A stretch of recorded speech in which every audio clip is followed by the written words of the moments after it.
முதலமைச்சருடைய தனிச் செயலாளர் உமாநாத் ஐஏஎஸ் அவர் மேலே வந்து ஏற்கனவே நாங்கள் எலெக்ஷன் கமிஷன் ஆஃப் இந்தியாவில் வந்து ஒரு கம்ப்ளைண்ட் கொடுத்துருக்கோம். அவர் வந்து நடத்தையில் வந்து அவர் ஏற்கனவே பார்த்தீங்கன்னா அவர் தனிச் செயலாளர் இருந்துக்கிட்டு இன்னும் வந்து 5 வருஷமாக வந்து அங்கே இருக்கார். ஆட்சி முறை மு.க. ஸ்டாலினுக்கு வந்து அவர் வந்து முதலமைச்சர் ஆட்சியே அவர் இல்லை. இருந்தாலும் கூட அவர் தனிச் செயலாளராக வந்து 1, 2, 3 இந்த தனிச் செயலாளர் இருந்துக்கிட்டு அவர் உள்ளாட்சி அமைப்புகளுடைய தலைவர்கள்ட்டையும் கலெக்டர் அங்கே உள்ள கலெக்டர்கிட்டலாம் வந்து அவர் வந்து இன்ஸ்ட்ரக்ஷன் கொடுத்துக்கிட்டு இருக்காரு.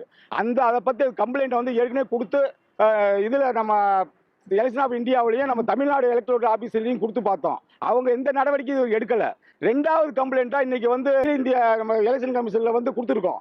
அந்த எலெக்ஷன் கமிஷனில் கொடுத்தது வந்து என்னன்னா அவர் வந்து பார்த்தீங்கன்னா அவர் வந்து நிறைய வந்து பார்த்தீங்கன்னா நம்மளுடைய தமிழ்நாட்டுடைய மேற்பார்வையாளர்கள் இருக்காங்கல்ல, அந்த மேற்பார்வையோடைய தொடர்பு வச்சிருக்காரு. தொடர்பு வச்ச ஆதாரங்கள்லாம் என்கிட்ட நிறையா இருக்கு.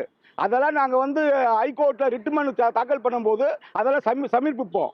இப்போ மீண்டும் மீண்டும் பார்த்தீங்கன்னா ரொம்ப எலெக்ஷன் வந்து கோட் ஆஃப் கான்டக்ட் வந்ததுலேருந்து நிறைய வந்து அங்கே வந்து தமிழ்நாட்டில் வந்து பணப்பட்டுவாடா வந்து ஆம்புலன்ஸ் மூலமாகவும் போலீஸ் வேன் மூலமாகவும் மற்ற கண்டெய்னர் மூலமாகவும் போயிட்டு இருக்கு. இரவுல வந்து அந்த மேற்பார்வையாளரோட செல்போன் எல்லாம் பார்த்தா பேசிட்டு இருக்காரு. அந்த செல்போன் எல்லாம் கால் ரெக்கார்ட் பண்ணோம்னா அவர் யார்கிட்ட பேசிட்டு இருக்காரு, அவர் என்னென்ன பண்ணிட்டு இருக்காருன்றதெல்லாம் விவரங்கள்லாம் நம்ம தெரிய வரும்.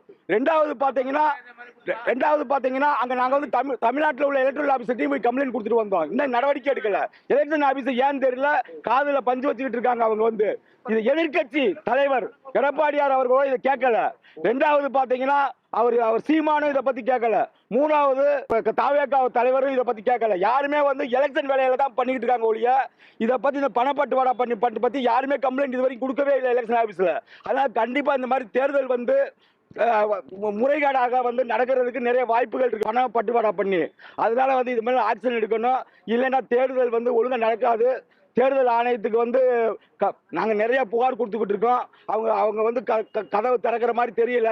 அதே மாதிரி அது நீதிமன்ற கதவை தான் நாங்கள் நீதி தேவை தான் திறக்க போகிறோம்.